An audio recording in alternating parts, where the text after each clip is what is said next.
राष्ट्रपति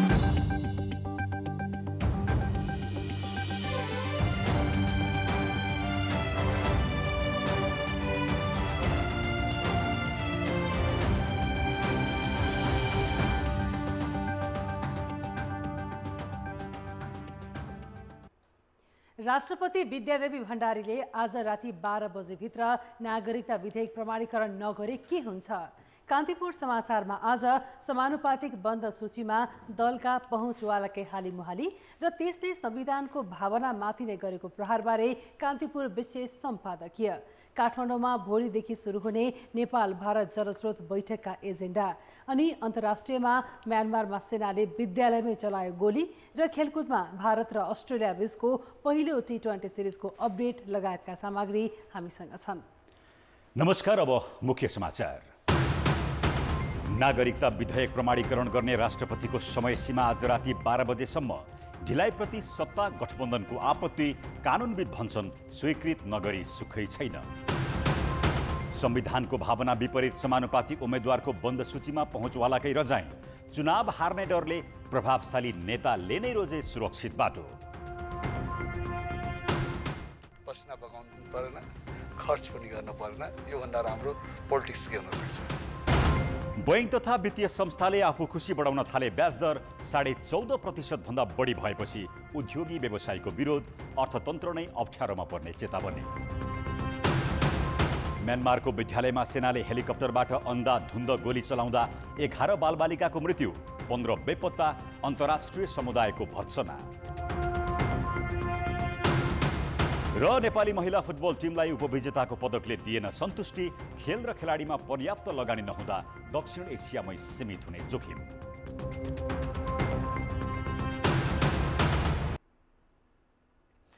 राष्ट्रपति विद्यादेवी भण्डारीले संसदबाट दोस्रो पटक पारित गरेर पठाएको नागरिकता विधेयक प्रमाणीकरण गर्न ढिलाइ गरेकोमा सत्ता गठबन्धन दलले आपत्ति जनाएका छन्।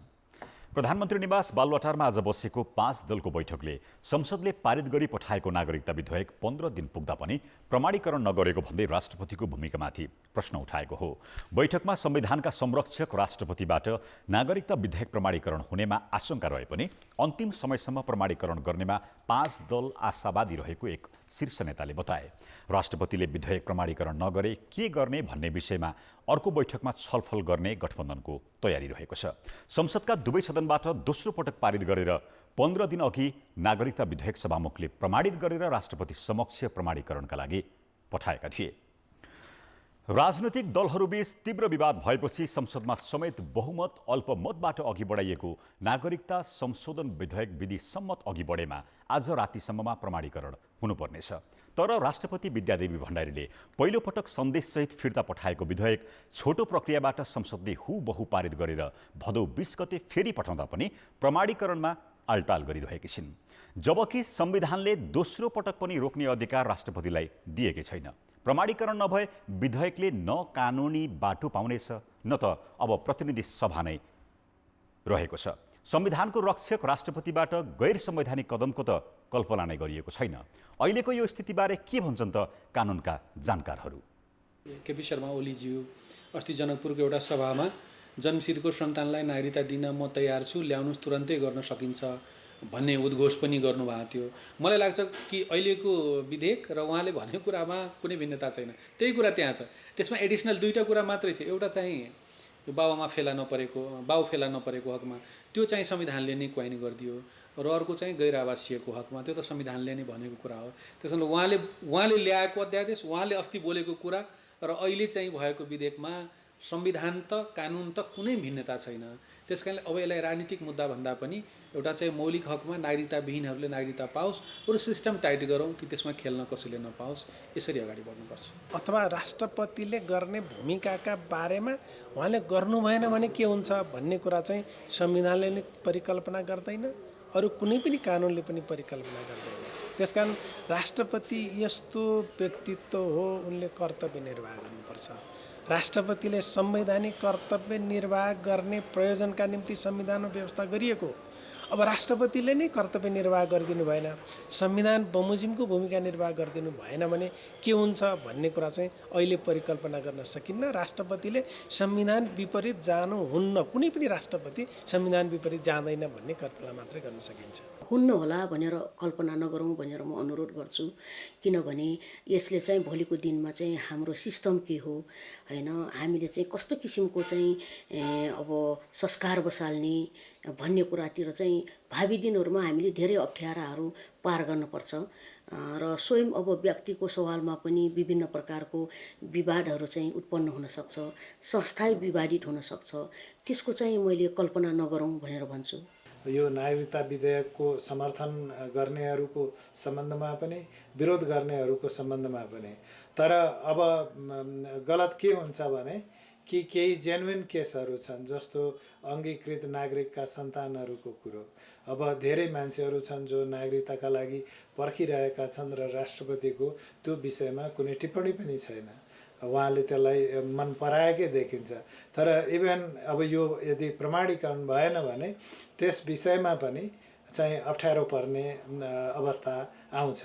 त यो चाहिँ पहिले सुरुमा नै विचार गरेको भए अनि स्थिति यहाँ पुग्ने थिएन। तर पनि मलाई अहिले पनि के लाग्दछ भने राष्ट्रपतिले एउटा देशको प्रोटोकल र संविधानको संरक्षकका रूपमा उहाँले यसलाई निकास दिनुहुन्छ। यद्यपि उहाँका कुराहरू कसरी सार्वजनिक गर्ने भन्ने कुरो उहाँले सोच्नुहोला। राज्यका अङ्गमा अल्पसङ्ख्यक सीमान्तकृत समुदायसहित सबै वर्ग, क्षेत्र र समुदायको सहभागिताको आधार हो समावेशी समानुपातिक सिद्धान्त। तर आगामी निर्वाचनका लागि समानुपातिक उम्मेदवारको बन्द सूची बुझाउँदा राजनीतिक दलहरूले त्यसको दुरुपयोग गरे। पहुँच र पैसाको भरमा प्रणालीकै हुर्मत लिने प्रवृत्ति दोहोरियो। संविधानले नै दिएको अरूको भाग खोसेर पटक पटक मन्त्री भएका र पार्टीका निर्णायक नेताहरूले समानुपातिक सिटलाई आफू संसदमा पुग्ने सुरक्षित बाटो बनाएका छन्। समानुपातिक निर्वाचन प्रणाली 2062-63 सालको जनआन्दोलन पछिको मुख्य उपलब्धि हो। कानुन बनाउने थलो संसदलाई समावेशी बनाउन सबै वर्ग, जाति र समुदायको प्रतिनिधित्व र समानुपातिक निर्वाचन प्रणाली संविधानमै सुनिश्चित गरिएको हो। प्रत्यक्ष निर्वाचनबाट आउन नसक्ने तर ल्याउनु पर्नेलाई अवसर दिनु पनि समानुपातिक निर्वाचन प्रणालीको मर्म हो। संसदमा महिला, आदिवासी, जनजाति, दलित, खस आर्य, मधेसी, मुस्लिम, थारू लगायतको सहभागिता संविधानमै अनिवार्य गरिएको छ। तर मङ्सिर 4 गते हुने प्रतिनिधि सभा र प्रदेश सभा चुनावका लागि दलहरूले बुझाएको समानुपातिक उम्मेदवारको सूचीमा धेरै व्यक्ति बारम्बार अवसर पाएकाहरू छन्। नेपाली काङ्ग्रेसले विगतमा उपप्रधानमन्त्री, मन्त्री, सांसद भइसकेका र पार्टीको उच्च तहमा बसेकाहरूलाई नै समानुपातिकमा राखेको छ। पार्टी उपसभापति तथा उपप्रधानमन्त्री समेत भएका गोपालमान श्रेष्ठ र विमलेन्द्र निधिदेखि प्रधानमन्त्री पत्नी आर्जु राणाले संसदमा पुग्न समानुपातिकबाट सिट सुरक्षित गरेका छन्। सिनियर छन्, पहुँच छ विभिन्न कारणले गर्दाखेरि र उनको ग्यारेन्टी छ समानुपातिकमा। त्यसले गर्दाखेरि त्योभन्दा राम्रो के उपाय हुनसक्छ? फिल्डमा खट्न पनि परेन, पसिना बगाउनु पनि परेन, खर्च पनि गर्न परेन। योभन्दा राम्रो पोलिटिक्स के हुनसक्छ? नयाँलाई अवसर दिएको दाबी गर्ने नेकपा एमाले नेताका वरिपरि घुम्नेहरूलाई सूचीमा प्राथमिकता दिएको छ। मन्त्री भइसकेका रघु पन्तदेखि नयनकला थापा त्यसका उदाहरण हुन्। उपाध्यक्ष रामबहादुर थापाकी श्रीमती महिला जनजाति कोटामा परेपछि अरू सीमान्तकृत पाखा पर्ने नै भए। प्रत्यक्ष रूपमा जान अलिकति त्यससँग जनतासँग चाहिँ गएर भोट माग्ने कुरा कुनै हिसाबले अप्ठ्यारो होला। सजिलो ढङ्गले चाहिँ यो त्यही संसदमै जाने हो, सजिलो ढङ्गले जाने ठाउँ छ भनेदेखि किन सजिलो ढङ्गले नजाने भन्ने कुरा होला। समावेशिताको चर्को आवाज उठाउने माओवादी केन्द्रले 2048 सालमै चुनाव जितेका र सभामुख समेत भइसकेका उपाध्यक्ष कृष्णबहादुर महरालाई समानुपातिकमा राखेको छ। कतिसम्म भने पञ्चायतकालमै मन्त्री भएका र 2046 सालको परिवर्तनपछि पनि पटक पटक सत्तामा पुगेका राप्रपा अध्यक्ष भइसकेका पशुपति शमशेर राणा र नेता प्रकाश चन्द्र लोहनी समानुपातिकमा परेका छन्। यो प्रवृत्तिले संविधानको मर्म र भावनामाथि निर्मम प्रहार गरेको छ।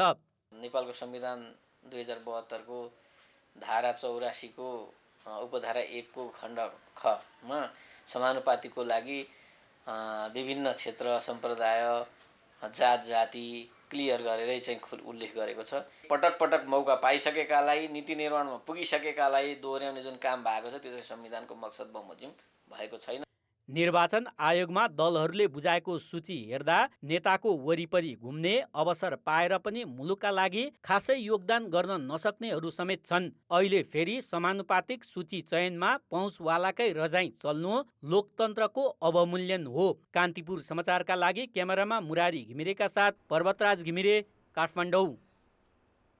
संविधान कार्यान्वयनमा सबै एकजुट हुनुपर्ने बताउँदै आएको राजनीतिक नेतृत्व आफू भने इमान्दार देखिएको छैन। असोज 3 गते संविधान दिवस मनाइरहँदा त्यही साँझ निर्वाचन आयोगलाई बुझाएको बन्द सूचीमा दलहरूले संविधानकै मर्ममाथि प्रहार गरे। पहुँचकै रसगत चल्यो। यस्तै दलहरूको बोली र व्यवहार ठ्याक्कै उल्टो छ भन्ने मात्रै देखाएको छैन, लोकतन्त्र र प्रणालीलाई नै कमजोर पार्ने जोखिम बढाएको छ। आखिर किन सुध्रिँदैन राजनीतिक नेतृत्व? कान्तिपुर विशेष सम्पादकीय प्रधान सम्पादक दिलभूषण पाठकबाट। आदरणीय दर्शकवृन्द, नमस्कार। मुलुकले नयाँ संविधान पाएको 7औं वर्षगाँठमा राष्ट्रपति, उपराष्ट्रपतिदेखि प्रधानमन्त्री र राजनीतिक दलका मुख्य नेताले बडो उपदेश दिँदै भने संविधान कार्यान्वयनका लागि सबै एकजुट हुनुपर्छ। तर बिहान संविधानको रक्षा र उपलब्धिबारे शुभकामना बाँडेका नेतृत्वमा रहेकाहरूले साँझ त्यही संविधानको मर्ममाथि प्रहार गरे। उनीहरूको सन्देश आडम्बरमा परिणत भयो। अर्थात् आगामी निर्वाचनका लागि समानुपातिक तर्फका उम्मेदवारहरूको बन्द सूची निर्वाचन आयोगमा बुझाउँदा दलहरूले समावेशी र समानुपातिक प्रतिनिधित्वको संवैधानिक व्यवस्थालाई पहुँचका भरमा बाँडफाँट गरे। प्रधानमन्त्री पत्नीलाई सुरक्षित सिट चाहियो। नेपाली कङ्ग्रेसमा पार्टी सभापतिमा प्रतिस्पर्धा गरेका, पदाधिकारी चलाएका र पटक पटक मन्त्री भएका नेताले गठबन्धनमा भाग नपर्ने वा चुनाव लड्दा हारिने डरले समानुपातिकको सिट रोजे र राज्यको मूलधारमा पर्न नसकेका अल्पसंख्यक, सीमान्तकृत लगायतको आवाज प्रतिनिधित्व गर्न सक्ने व्यवस्थाको धज्जी उडाए। यो संविधानको मर्ममाथिकै प्रहार हो। कसैलाई अन्तिम पटक सांसद बन्ने घिडघिडो पुरा गरिदिन होस् वा नेताका श्रीमतीलाई अवसर दिन नै किन नहोस्। नेपाली कङ्ग्रेस, नेकपा एमाले, माओवादी केन्द्र, जसपा र एकीकृत समाजवादी समेतको समानुपातिक सिटमा पहुँचवालाकै रजाई देखियो। पञ्चायतकालमै राज्य शक्तिमा मोजमस्ती गरेका र प्रजातन्त्र आएपछि पार्टी खोलेर नेतृत्व गरेकाहरू समेत संसदमा पुग्ने रहरले समानुपातिक तर्फको सूचीमा बसेका छन्। के यो भूगोल, वर्ग, क्षेत्र मिल्छ भनेकै भरमा समावेशी प्रतिनिधित्वको मर्ममाथिको उपहास होइन? समावेशी प्रतिनिधित्व अवसर नपाएकाहरूको हितमा हुनुपर्ने हो कि पटक पटक लाभ लिने पहुँचवालाहरूका लागि? संविधान पो बोल्दैन त। चुनाव र प्रणालीलाई नै विकृत बनाउने यो प्रवृत्तिमाथि मुलुकका सचेत नागरिक बोल्नै पर्छ। निर्वाचनबाट जति राम्रा र योग्य जनप्रतिनिधि चुनिन्छन् त्यहीबाट लोकतन्त्र समुन्नत र दिगो हुन्छ, जनहित तथा अग्रगमन हुन्छ। त्यसैले छिद्र खोजेर दुनो सोझ्याउने, संविधानको अवमूल्यन गर्ने र समावेशी सिद्धान्तको अपव्याख्या गर्ने दलहरूको बदनियतपूर्ण कदम रोक्न यही बिन्दुबाट नागरिक समाज पनि जाग्नुपर्छ। त्यसैले मात्रै विधि, पद्धति र लोकतान्त्रिक चरित्र सहितको शासन व्यवस्था बलियो बनाउन सक्छ। यो सँगै जनअधिकार, संविधानको रक्षा र सफल कार्यान्वयन हुनेछ। नेताजीहरू पनि सचेत हुन जरुरी छ। जनता नबोलेका मात्रै हुन्, मङ्सिर 4 गते चुनावमा त्यसको जवाब माग्नेछन्। अब जनताको आवाज आज हामीले 7 प्रदेशमा सोधेका छौँ। समानुपातिकमा पहुँचवाला व्यक्तिकै हालिमुहाली किन नरोकिएको होला?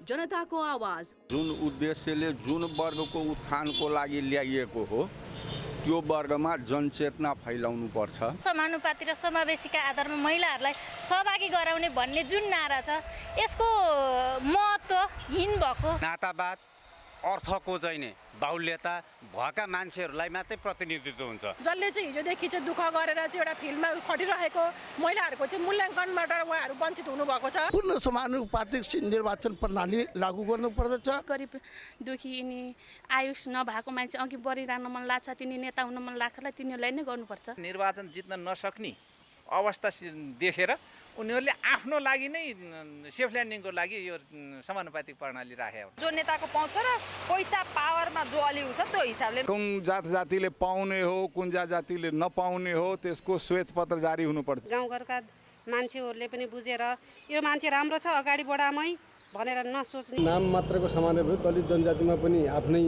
पहुँचकै आधार मात्र गर्ने भए, सभासदहरू आफ्ना भए भनेपछि आफ्नो हालिमुहाली पनि चल्ने भयो। श्रीमतीको हाल्ने भान्जाको हाल्ने आदि आदि यस्तै र पैसाको बलमा पनि हालेछ। नीति अनुसारको एउटा चाहिँ व्यावहारिकताको कमी, उनीहरूका आफन्तहरूलाई लैजाने एउटा चाहिँ माध्यम मात्र हो। जनताकै कमजोरी हो।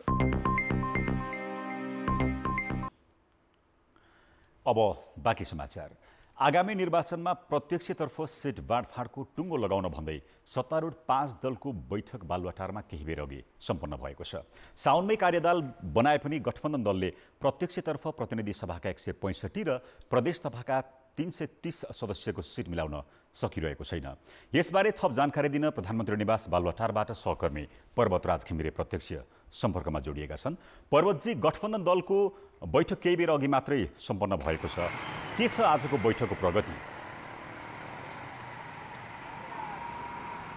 प्रवीणजी, भर्खरै मात्रै प्रधानमन्त्री निवास बालुवाटारमा सत्ता गठबन्धनको बैठक सम्पन्न भएको छ। बैठक आगामी मङ्सिर 4 गते हुने प्रतिनिधि सभा तथा प्रदेश सभाको प्रत्यक्षतर्फको सिट बाँडफाँडका लागि बैठक केन्द्रित भनेर बोलाइएको थियो। तर आजको बैठक सिट बाँडफाँडमा मात्र केन्द्रित भएको छैन प्रवीणजी।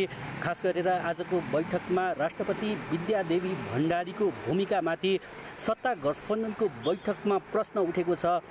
प्रतिनिधि सभा र राष्ट्रिय सभाले भदौ 20 गते नागरिकता विधेयक प्रमाणीकरणका लागि राष्ट्रपति समक्ष पठाएको थियो। त्यो नागरिकता विधेयक राष्ट्रपति विद्यादेवी भण्डारीले अहिलेसम्म पनि प्रमाणीकरण नगरेको विषयले लिएर आजको सत्ता गठबन्धनको बैठकमा चर्चा र छलफल भएको छ।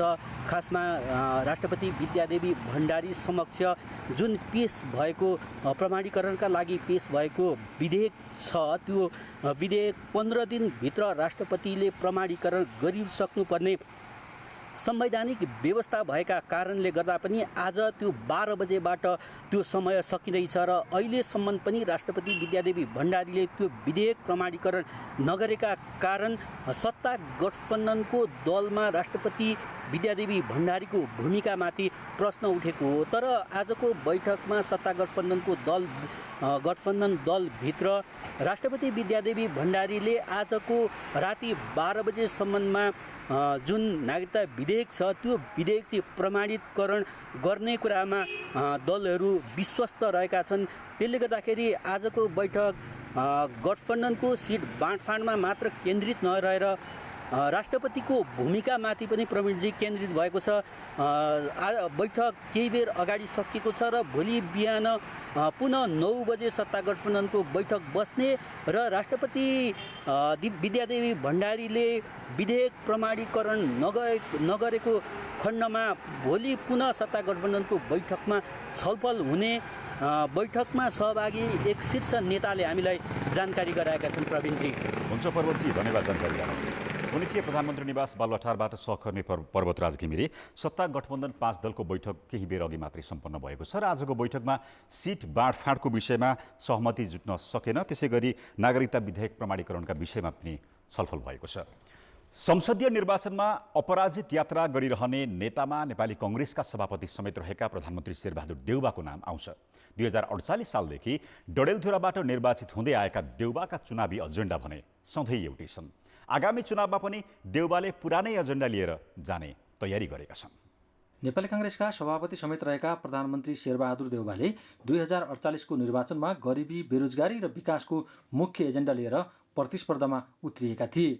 देउवा तिनै एजेन्डा बोकेर निरन्तर चुनाव जितिरहेका मात्र छैनन्, 5 पटक त मुलुकको कार्यकारी प्रधानमन्त्री नै भइसकेका छन्। 31 वर्षसम्म एउटै क्षेत्रको जनप्रतिनिधि र सरकारको नेतृत्व गर्ने पटक पटकको अवसर पाउँदा पनि उनले चुनावी एजेन्डा परिवर्तन गर्न सकेका छैनन्। आगामी चुनावमा पनि देउवाले तिनै एजेन्डा लिएर जाँदैछन्। विगतदेखि नै देउवाका एजेन्डा अध्ययन गरिरहेकाहरू समय सापेक्ष हुन सुझाव दिन थालेका छन्। उहाँको खास एजेन्डा भनेको त्यही हो, गरिबी, बेरोजगारी अनि बिजुली, सडक, खानेपानी। र त्यो खानेपानीको लागि, सडकको लागि र बिजुलीको लागि जो उनले एजेन्डा डडेलधुरामा लिएर आउनुभयो र उहाँ सफल हुनुभयो, उहाँलाई हामी एउटा सफल नेताको रूपमा लिन्छौँ। 3 दशकभन्दा लामो समयदेखि देउवाले एउटै एजेन्डा बनाउने गरेको आरोप विपक्षले लाउने गरेका छन्। गरिबी, बेरोजगारी र विकासका एजेन्डा लिने तर कहिल्यै पुरा नगरेको गुनासो मतदाताको छ। पटक पटक त्यसको कार्यकारी भएको व्यक्तिले पुरानै एजेन्डा बोकेर जान उचित नहुने स्थानीय बताउँछन्।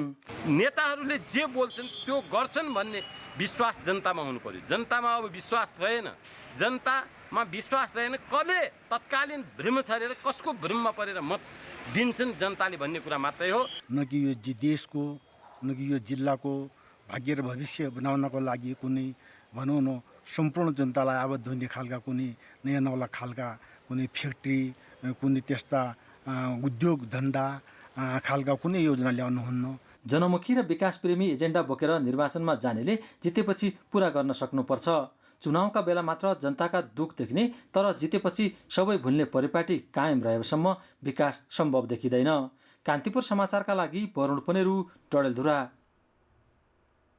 आगामी मङ्सिर 4 गते हुने आम निर्वाचनका लागि प्रमुख प्रतिपक्षी एमाले भावी प्रधानमन्त्रीको रूपमा अध्यक्ष केपी शर्मा ओलीलाई अघि सारेको छ। झापा क्षेत्र नम्बर 5 बाट गत निर्वाचनमा झण्डै दोब्बर मतान्तरले विजयी बनेका एमाले अध्यक्ष ओलीलाई यसपटक भने सहज छैन। नेकपा एमाले पार्टीका अध्यक्ष केपी शर्मा ओली 2064 सालको संविधान सभाको निर्वाचन बाहेक सबै निर्वाचनमा विजयी बनेका छन्। राजनीतिका चतुर खेलाडी उनी 2074 सालको आम निर्वाचनमा वाम गठबन्धन गरी झापामा राष्ट्रिय प्रजातन्त्र पार्टीसँग चुनावी तालमेल गरेर झण्डै दोब्बर मतान्तरले विजयी बने। स्थानीय तह निर्वाचनमा अध्यक्ष ओलीको निर्वाचन क्षेत्र 5 मा 4वटा स्थानीय तहमध्ये 2वटामा काङ्ग्रेस, एउटामा राप्रपा र एउटामा मात्र एमाले जित हासिल गरेको छ। तर 29 वटा मध्ये 18 वडाध्यक्ष विजय हासिल भएकोले एमालेको मतभार गठबन्धनको भन्दा बढी रहेको स्थानीय नेताको दाबी छ। स्थानीय तहको निर्वाचनमा अस्ति वडाध्यक्षलाई प्राप्त गरेको मत हेर्दा हामीले अहिले पनि सबै एकत्र भए भने पनि सबै राजनीतिक दलहरू एकत्र भए भने पनि हामी अहिले पनि 6-7 हजार मतले माथि छौँ। सबै एकत्र हुँदाखेरि पनि अब उहाँकै उम्मेदवारी भइसके पछाडि यो हामीले धेरै अन्तर माथि गइहाल्छ। पूर्णानन्द शर्मा 2048 सालमा केपी शर्मा ओलीसँगै चुनाव लडेका पुराना काङ्ग्रेस नेता हुन्। उनी ओलीसँग पराजित भए। अहिलेसम्म यो क्षेत्रबाट संसद सदस्यमा काङ्ग्रेस विजयी हुन सकेको छैन। काङ्ग्रेस गुट उपगुटले कमजोर सङ्गठन र एमाले अध्यक्ष ओलीको उचाइको नेता नभएकोले पराजित हुन परेको शर्मा स्वीकार गर्छन्। तर यसपटक भने एमालेलाई कठिन हुने उनी बताउँछन्। यदि राप्रपालाई उनले आफूमा मिलाउन सकेनन् भने र अस्ति स्थानीय निर्वाचनको मतलाई हेऱ्यो भने ऊ पनि कम्पिटिसनमा आउँछ, प्रतिस्पर्धा हुन्छ र 2-400 मत तलमाथि हुन्छ। कसको हुन्छ त्यो थाहा छैन। कमल गाउँपालिका लखनपुरमा रहेको आदिवासी रङ्गशालालाई आफू प्रधानमन्त्री हुँदा अध्यक्ष ओलीले मदन भण्डारी रङ्गशाला नामाकरण गरे। पूर्वाधार तथा विकास निर्माणमा सक्रिय देखिएका ओली रङ्गशालाको नाम परिवर्तनले आदिवासी जनजातिप्रति अनुदार रहेको आदिवासी अगुवाको ठमाइ छ। केपी ओलीको यो गृहनगर भन्ने दमक, यसमा चाहिँ मेयर र उपमेयर गठबन्धनले जित्यो। के को नारामा भन्दा केपी ओली इन्डिजिनियस कम्युनिटीप्रति चाहिँ उनी रिजिट छन् भन्ने कुरा। अर्को कमल गाउँपालिका जो रङ्गशाला रहेको गाउँपालिका, त्यहाँ पनि जनताले एमालेलाई हरायो। त्यो हराउनुको सङ्केत के हो भने केपी ओलीलाई म्यासेज दिएको त्यहाँको जनताले, यहाँको आदिवासी रङ्गशाला बनाऊ, मदन भण्डारी होइन। नेकपा एमालेको मतभार एक्लै गठबन्धनको भन्दा धेरै छ। पार्टीले अध्यक्ष केपी शर्मा ओलीलाई भावी प्रधानमन्त्री घोषणा गरेकोले अझै मतसङ्ख्या बढ्ने एमालेको दाबी छ। तर गठबन्धनको चुनौती थपिएकै कारण राप्रपासँग चुनावी तालमेलको प्रयासमा जुटेको हो। कान्तिपुर समाचारका लागि गणेश मुखिया, झापा। निर्वाचन आयोगले प्रतिनिधि सभा तथा प्रदेश सभा निर्वाचनमा समानुपातिक तर्फका उम्मेदवारको बन्द सूची जाँचबुझ सुरु गरेको छ। आयोगले समानुपातिक तर्फ दलहरूले पेश गरेको उम्मेदवारहरूको बन्द सूचीमाथि आजदेखि जाँचबुझ सुरु गरेको हो। दलहरूले असोज 16 गतेसम्म सूची संशोधन गर्न सक्नेछन्। दलहरूको बन्द सूचीलाई निर्वाचन अधिकृतको कार्यालयले छानबिन गर्छ अनि ऐन, नियम र निर्देशिका बमोजिम नमिलेका कुराहरूलाई मिलाएर ल्याउन दलहरूलाई 7 दिनको समय दिएर सूचित गरिन्छ अनि त्यो 7 दिनको समयभित्र दलहरूले नमिलेका कुराहरू मिलाएर पेश गर्नुपर्ने हुन्छ। यो प्रक्रिया 16 गतेसम्म रहन्छ। काठमाडौँमा भोलिबाट सुरु हुने नेपाल भारत ऊर्जा सम्बन्धी बैठकको तयारी पूरा भएको छ। बैठकमा महाकाली सन्धि कार्यान्वयन, पञ्चेश्वर बहुउद्देश्य आयोजना र यसका उपआयोजनाको विविध विषयमा छलफल हुने ऊर्जा, जलस्रोत तथा सिँचाइ मन्त्रालयले जनाएको छ। खाडो नदीमा तटबन्ध व्यवस्थापन र तटबन्ध बनाउने विषयमा पनि छलफल हुँदैछ। त्यस्तै शारदा ब्यारेजबाट नहर निर्माण गरी दोधारा चाँदनी क्षेत्रमा सिँचाइ पुर्याउने, टनकपुर महेन्द्रनगर लिङ्क रोड निर्माणको विषय पनि नेपालले एजेन्डाका रूपमा राखेको छ। महाकाली सम्झौता अन्तर्गत पनि त्यहाँ 3-4 कम्पोनेन्टहरू छ। एउटा चाहिँ पञ्चेश्वर बहुउद्देश्य आयोजनाको डिपिआर चाहिँ अझै अन्तिम रूप दिन सकिएको छैन। त्यसलाई हामीले कसरी जान सक्छौँ भनेर त्यसमा केही छलफल गर्छौँ। र अर्को दोधारा चाँदनीको 10 घनमिटर पानी पर सेकेन्डको दरले चाहिँ पानी दिँदै त्यहाँको सिँचाइ गर्ने सन्दर्भमा त्यसको डिपिआरमा पनि भारतीय पक्षबाट अझैसम्म आइसकेका छैन भनौँ न एप्रुभल। त्यसमा केही कन्सर्नहरू होला, त्यो विषयमा पनि छलफल गर्छौँ। चिकित्सा क्षेत्र सुधार अन्तर्गत 7 बुँदे माग राखेर 9 दिनदेखि धनगढीमा आमरण अनसनमा बसेका डाक्टर गोविन्द केसीको स्वास्थ्यमा समस्या देखिएको छ। केसीको शरीरमा पानीको मात्रा कम हुनुका साथै अल्सरका कारण आन्तरिक रक्तस्रावका कारण अवस्था जटिल हुँदै गएको अस्पतालले जनाएको छ। डाक्टर केसीको रक्तचाप घट्नुका साथै पिसाबमा समेत समस्या देखिएको चिकित्सकले बताएका छन्। अनसन बसेको दोस्रो दिनदेखि नै स्वास्थ्यमा समस्या देखिएपछि उनलाई सेती प्रादेशिक अस्पतालमा भर्ना गरिएको थियो। अर्थ र विकास।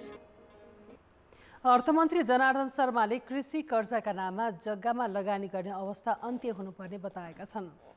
निक्षेप तथा कर्जा सुरक्षण कोषको 49औं वार्षिक उत्सवमा अर्थमन्त्री शर्माले कृषि कर्जाका नाममा जग्गामा लगानी गर्ने अवस्था अन्त्य गर्न बैंकको नीति बदल्नुपर्ने बताएका हुन्। उनले उत्पादनशील क्षेत्रको कर्जाको प्रिमियम बढी भएको भन्दै त्यसलाई संशोधन गर्नुपर्ने बताएका छन्। अहिले जुन शुल्क लिने गरिएको छ यसको दायरा वृद्धि भएसँगै शुल्कमा पनि केही विचार गर्नुपर्छ होला। यसको पनि अब बोर्डले विचार गरोस्, त्यो खालको प्रस्ताव तयार गरोस्। शुल्कको बारेमा पनि थोरै केही संशोधन परिमार्जन आवश्यक होला भन्ने मैले ठानेको छु। त्यसलाई अलिक कम गर्नुपर्ने हो कि कसरी अझ यसलाई अझ प्रभावकारी बनाउनुपर्छ भन्ने कुरामा ध्यान दिनुपर्ने छ। मन्त्री शर्माले साना किसान र उद्यमीलाई सहुलियत कर्जा उपलब्ध गराउन सरकारी लघु वित्त कोष निर्माण गर्न लागेको जानकारी दिए। उनले कोषमा बैंक तथा वित्तीय संस्थाले केही रकम अनिवार्य लगानी गर्नुपर्नेमा जोड दिए। निक्षेप बढाउन बैंकहरू बीच ब्याज दर वृद्धिको होड चलेपछि त्यसको मार उद्योगी व्यवसायमा परेको छ। बैंकहरूले असोज महिनाका लागि 10% भन्दा माथि आधार दर तोकेका छन् भने 4.5% स्प्रेड दर छ, जसले गर्दा बैंकको ब्याज 14% माथि पुगेको छ। नेपाल बैंकर्स सङ्घमा गत चैतमा भएको भद्र सहमति तोड्दै बैंकहरूले असोजका लागि नयाँ ब्याज दर तोके। अहिले अधिकांश बैंकले मुद्दती निक्षेपमा 12% भन्दा माथि ब्याज दिने घोषणा गरेका छन्। निक्षेपसँगै कर्जाको ब्याज दर पनि स्वतः बढेको छ। अधिकांश बैंकले असोजका लागि आधार दर अर्थात् बेस रेट 10% तोकेका छन् भने स्प्रेड दर 4.5% हुँदा कर्जाको ब्याज दर 14.5% पुगेको छ। बैंक तथा वित्तीय संस्थाले ब्याज दर बढाउँदा साना उद्योगी मारमा परेका छन्। ब्याङ्कले अहिले बढाएको छ ब्याज दर, सरकारले तुरुन्तका तुरुन्त यसलाई अङ्कुश लाउनुपर्छ। नत्र भने हामी उद्योगीहरू 4,18,000 अहिले उद्योगी छौँ हामी, त्यसलाई कतै न कतै यिनीहरूले धाराशाही बनाउँछ भन्ने हाम्रो धारणा छ। यही हाम्रो सरकारसँग पनि माग छ। निक्षेप तान्नकै लागि ब्याङ्कहरू ब्याज दर बढाउने होडमा लागेपछि त्यसको असर समग्र अर्थतन्त्रमै पर्न सक्छ। नेपाल राष्ट्र ब्याङ्कले कर्जा विस्तारमा कडाई गरेका बेला ब्याङ्कको ब्याज दर वृद्धि हुँदा अर्थतन्त्र सङ्कुचनतर्फ जाने देखिन्छ। यसले कर्जा विस्तार पनि रोक्यो, एकातिर भनौँ न के अरे उसको चाहिँ नि ब्याज दर बढ्यो। अब यो ब्याज दर बढ्दाखेरि चाहिँ नि अर्थतन्त्रलाई चलायमान हुन गाह्रो भयो र अर्कोतिर अनौपचारिक क्षेत्र चाहिँ बढ्दै जाने हो कि भन्ने, बाहिर त मान्छेले एक्टिभिटिज गरिरहेछ, ब्याङ्कमा पैसा आइरहेको छैन। पछिल्लो 1 वर्ष यता वित्तीय क्षेत्रमा तरलता अभाव छ। तरलता व्यवस्थापन गर्न नेपाल राष्ट्र ब्याङ्कले गत आर्थिक वर्षमा 100 खर्ब र चालु आर्थिक वर्षको हालसम्म 16 खर्ब रुपियाँ भन्दा बढी स्थायी तरलता सुविधा प्रदान गरिसकेको छ। तरलता व्यवस्थापन गर्न ब्याङ्कहरूले ब्याज दर बढाएको बुझाइ कतिपयको छ। ब्याज दर बढ्न साथै मान्छेलाई चाहिँ निक्षेप बढाउनको निमित्त प्रोत्साहन हुने भयो र अब यो लिक्विडिटीको समस्या जे भनिएको छ नि त्यसबाट पार पाउनको लागि सजिलो हो। राष्ट्र ब्याङ्कले जथाभावी पैसा चाहिँ बजारमा नजाओस् भन्ने कुरो के भने महँगी बढ्छ नि त, मनी सप्लाई बढी भइदियो भनेदेखि हामीसँग वस्तु र सेवाहरू जस्ताको तस्तै रहने, पैसा मात्रै तपाईँ हाम्रो खल्तीमा वालछ्याल हुने हो भनेदेखि त्यसले महँगी बढाउनलाई मद्दत गर्छ। गत वर्ष नेपाल राष्ट्र ब्याङ्कले एक पटकमा 10% नबढ्ने गरी ब्याज दर परिवर्तन गर्न सकिने व्यवस्था गरेको थियो। त्यही व्यवस्था बमोजिम ब्याङ्कहरूले नयाँ ब्याज दर कायम गरे पनि 12.13% पुगेको हो। तर अहिले ब्याङ्कको आधार दर नै परिवर्तन गर्दा नयाँ कर्जा लिनेले 14% तिर्नुपर्ने भएको छ। यसले उत्पादित वस्तुको लागत बढेर मूल्य वृद्धि हुने जोखिम उत्तिकै छ। कान्तिपुर समाचारका लागि क्यामेरामा विनोद थापाका साथ भरत रावल, काठमाडौँ। अब जनमतको अन्तिम परिणाम। जनमतमा हिजो हाम्रो प्रश्न थियो, राज्यले प्रदान गर्ने मान पदवीमा समेत राजनीतिकरण हुनुलाई के भन्ने? ए. शक्तिको दुरुपयोग, बी. विभूषणकै बदनाम, र सी. मापदण्ड उल्लङ्घन। जनमतको अन्तिम परिणाम यस्तो छ, ए. शक्तिको दुरुपयोगमा 68%, बी. विभूषणकै बदनाममा 22% र सी. मापदण्ड उल्लङ्घनमा मात्र 10%। अब आजको प्रश्न। जनमत हाम्रो प्रश्न छ, बढ्दो ब्याज दर नियन्त्रणका उपाय के हुन सक्छन्? ए. राष्ट्र बैङ्कको नियमन, बी. बजेट खर्च वृद्धि, र सी. पारदर्शी कारोबार। जनमतको अन्तिम परिणाम भोलि बेलुकी 8 बजेको कान्तिपुर समाचारमा प्रसारण गर्नेछौँ। कृपया न्युज स्पेस ए, बी वा सी टाइप गरी 34001मा SMS गरी आफ्नो मत व्यक्त गर्नुहोला। खेलकुद समाचार। कान्तिपुर खेलकुद समाचारमा स्वागत छ। साफ महिला च्याम्पियनसिपमा नेपाल फेरि उपाधि जित्नबाट चुकेको छ। दक्षिण एसियाली क्षेत्रमा उपविजेताको छवि बनाएको टोलीले आफ्नो परिचय यसपटक पनि बदल्न सकेन। उमेर समूहका हरेक प्रतियोगिता जित्दै अघि बढेको बङ्गलादेशसँग महिला साफ च्याम्पियनसिपको फाइनलमा नेपाल 3-1 गोलले पराजित भयो। घरेलु मैदान, दर्शकको साथ तथा भारतमाथि ऐतिहासिक जित हात पार्दै फाइनलमा पुगेको नेपाल आखिर कहाँ चुक्यो त? उमेर समूहमा लगानी गरे त्यसको प्रतिफल सिनियर टोलीमा देखिन्छ भन्ने गतिलो उदाहरण हो बङ्गलादेशको महिला फुटबल टिम। 2010 देखि बङ्गलादेशको महिला फुटबलको नेतृत्व सम्हालेका प्रशिक्षक गोलाम रोबान छोटोनकै नेतृत्वमा त्यहाँको महिला टोलीले दक्षिण एसियाली फुटबलको सबैभन्दा ठुलो उपाधि जित्यो। उमेर समूहका प्राय सबै खाले प्रतियोगिता जितिसकेको बङ्गलादेशले महिला फुटबलको ग्रासरुट पूर्वाधार र एक्सपोजरमा कति लगानी गरेको थियो भन्ने उनीहरूको प्रदर्शनले नै बताउँथ्यो। नेपाल आउनु अघि उनीहरू 8 महिना लामो बन्द प्रशिक्षणमा थिए, जबकि नेपालले मुस्किलले साथ साता क्याम्पमा बितायो। प्रशिक्षक कुमार थापा नेपाली फुटबलका अब्बल प्रशिक्षकमा गनिन्छन्। अनिता बस्नेत, सावित्रा भण्डारी, सरू लिम्बू, एन्जिला तुम्बा सुब्बा लगायतका खेलाडी नेपाली टिमका प्रमुख खेलाडी हुन्। कागजमा टिम बलियो देखिन्थ्यो, तर छोटो समयको तयारीले उपाधि जितिन्छ भन्ने पुरानो मानसिकताले यसपटक पनि नेपाललाई उपाधि उचाल्नबाट रोक्यो। भारतलाई 1-0 गोलले हराउँदै फाइनलमा प्रवेश गरेको नेपालले बङ्गलादेशसँग ऐतिहासिक पराजय बेहोर्यो। अघिल्लो वर्ष मात्रै साफ अन्डर-19 जितेको बङ्गलादेशका अधिकांश खेलाडीका अगाडि नेपालको केही चलेन। लगानी गरेको 12 वर्षपछि बङ्गलादेशले महिला फुटबलको अहिलेसम्मकै ठुलो उपाधि हात पार्यो। बङ्गलादेश सरकारले महिला फुटबललाई दिएको प्राथमिकताको उपज पनि हो यो। नेपालमा महिला र पुरुष फुटबलमा विविधता छँदैछ, घरेलु लिगको पनि टुङ्गो छैन। उमेर समूहका प्रतियोगिता सुन्ने प्राय छन्। खुला छनौटबाट अन्तर्राष्ट्रिय प्रतियोगिता खेल्ने टिम बनाउनु पर्ने विडम्बना छ। न बलिया मुलुकसँग मैत्रीपूर्ण खेल भयो, न भरपर्दो अभ्यास नै। नेपाली टोलीलाई आफ्नै मैदान पनि बिरानो भयो। यति ठुलो प्रतियोगिताका लागि मात्रै 2 पटक 10 रङ्गशालामा अभ्यास सत्र भए। उपविजेता छवि बदल्न इन्फा पनि गम्भीर भएर लागेको देखिन्न। भारतले युरोपेली फुटबलमा आफ्नो पहुँच बढाउँदा बङ्गलादेशले एसियाली प्रतिस्पर्धामा अब्बल हुने सपना देखिरहेको छ। अब पनि महिला फुटबलमा पर्याप्त लगानी नगरे नेपाली फुटबल दक्षिण एसियाली प्रतिस्पर्धामै फाइनलमा पुग्न मुस्किल छ। खेलकुद समाचार अहिलेलाई यति नै। कान्तिपुर समाचार अहिलेलाई सकियो। कान्तिपुर टेलिभिजन हेर्दै गर्नुहोला। नमस्ते।